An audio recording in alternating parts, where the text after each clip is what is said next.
Hey, how's it going, everyone? I'm Nathan from the ebook reader blog. For this video, we're going to do a review of the Kobo Libra Colour. So this is Kobo's first color ink device, along with the Kobo Libra Colour. This one has a 7-inch ink screen. It's got the indented screen, also page buttons, as you can see. It's got a basic plastic design, nothing fancy. It does have some texture on the back. It's got the power button on the back as well. So the Libra design, it's thinner on one side. The handle side's a bit thicker.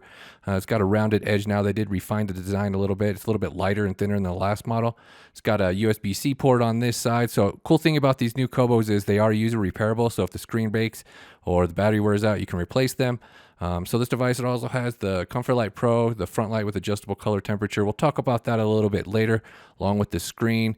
Let's just go ahead and talk about the interface a little bit first. So obviously with the color screen, the covers, they pop a lot more than with the black and white screen. In the library, you can navigate using the buttons to go up and down.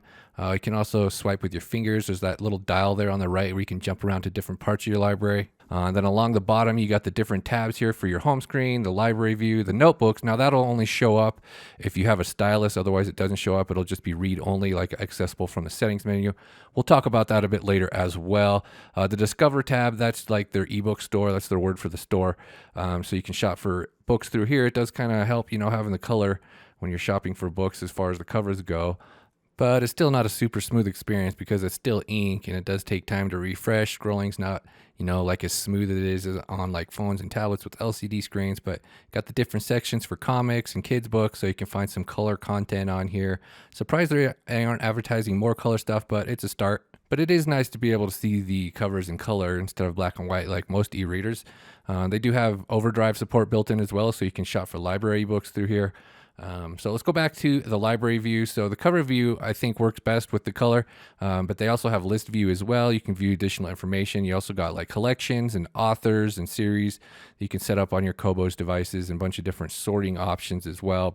For the most part, the software features are the same as other Kobos, but they did add a few new things to this model, like it officially supports Dropbox now as well as Google Drive, and of course they added notebooks for using the stylus, but it doesn't come with the stylus. You have to buy that separately, and Kobos are really expensive, but it should work with other MPP stylus as well. It uses the Microsoft touchscreen. Another cool thing that I always like about Kobos is it has the large print mode in the settings here. It's a beta feature, but you can set it up to scale the font exactly how you want. So, that's definitely cool for people that have vision problems. I think all e-readers should have something like that. So I'm going to switch over to the stylus now, just so I don't have to reach across the screen so much. Let's go ahead and open up a cookbook here, kind of take advantage of the color screen a little bit. For some reason, it does this flashing thing when you first open a book sometimes. I mean, it doesn't normally do that when you're like paging through the book. It'll flash once. So with color content, it does refresh the screen more, like it'll flash with every page. With ebooks, it won't. As you can see, even with the text there, seem to detect when there's color on the screen. It'll do the full page refresh instead of the partial page refresh. So that flashing is normal with ink screens. There's different settings. You can set it up in the settings menu to see how often it will refresh. But with color, it's different. It'll refresh more regardless of the setting. So this is where color ink is at its advantage. Definitely looks a lot better than black and white. So it just kind of depends on the content you're reading. Comic books, children's books, even like cookbooks and stuff like that can really benefit from the color. So yeah, I mean, there are some drawbacks with color. We'll talk about that a little bit more when I talk about the screen, but as far as like comics go, quite nice. So you can also switch over to landscape mode. One thing I find weird about Kobos though is when you page, it'll go to the next page. You can't just easily scroll. You have to use the pinch zooming if you want to scroll down to the different part of the book. It does have the rotation sensor as well, so you can just flip the device around, go from portrait mode to landscape mode. You can also lock that as well. So let's go ahead and open up a regular ebook, talk about non-color content for a moment. So because color ink, it's kind of got a reputation for not being quite as good as regular ink when it comes to reading ebooks. And that is kind of true because the contrast isn't quite as good. If you compare them, like I did a comparison review with the Libras, I would advise checking that out because the color screens, they have a darker appearance because there's this filter layer that goes over the screen to achieve the color. It's really just a regular black and white screen with a color filter layer over the top, and you can see that color filter layer a little bit, like in the whites. It's kind of a little bit of a grid. It kind of gives the screen a little bit of a dirty appearance. I mean, it's not real bad. It's obviously not hard to read at all, but there is a difference between the regular ink and the color ink when it comes to, just displaying regular ebooks. So it has the front light with adjustable color temperature as well. You can kind of blend the two colors. Kind of gives it more of a paper look at certain settings. It's kind of nice. Some of it's a little bit too orange. Sometimes it's a little bit too like blue. but you can kind of mix the two together. So that is kind of nice for night reading, or just sort of changing the appearance. You can adjust the front light by swiping up and down the left side of the screen, the front light level.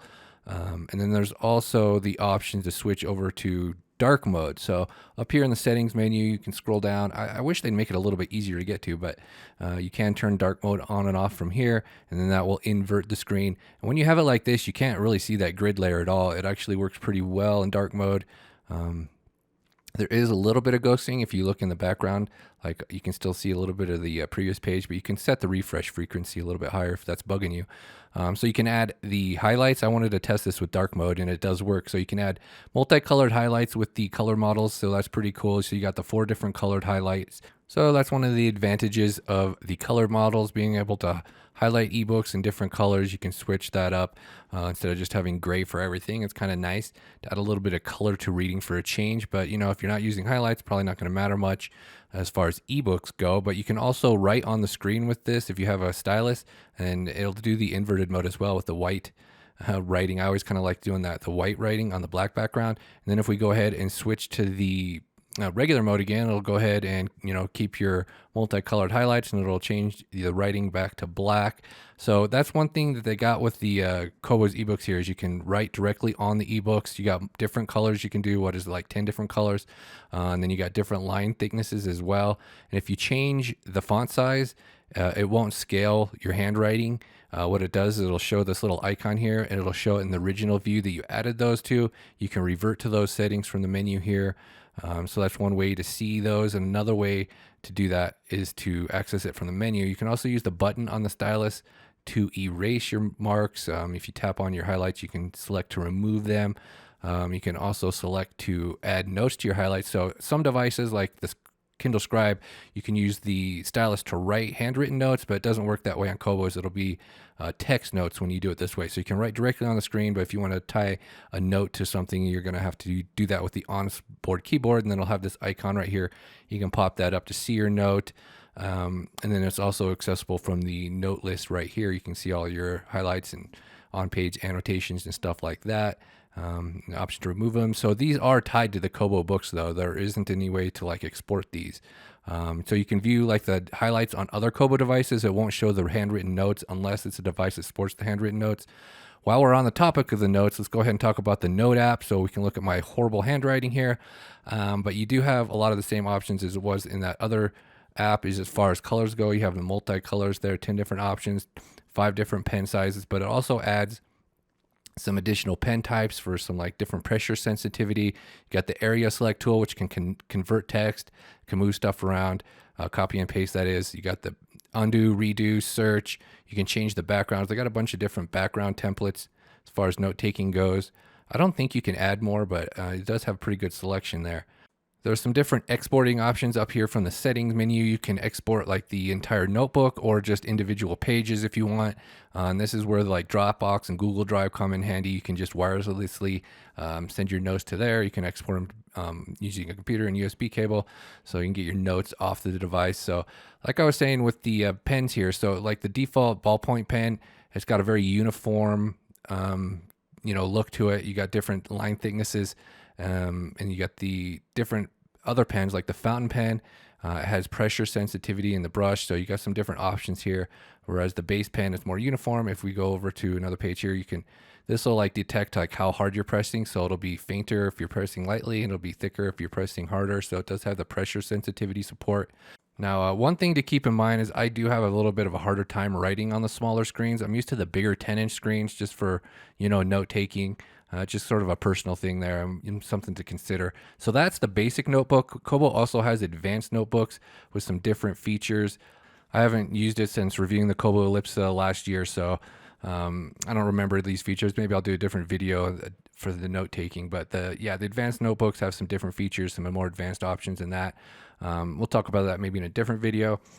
So it just sort of comes down to, do you want color for children's books and comic books, stuff like that. Definitely is kind of nice having the color e-ink. But when it comes to regular ebooks, I still prefer, just a regular black and white e-reader. The text stands out a little bit better. Screen's just a little bit clearer and brighter, but it's just sort of one of those things.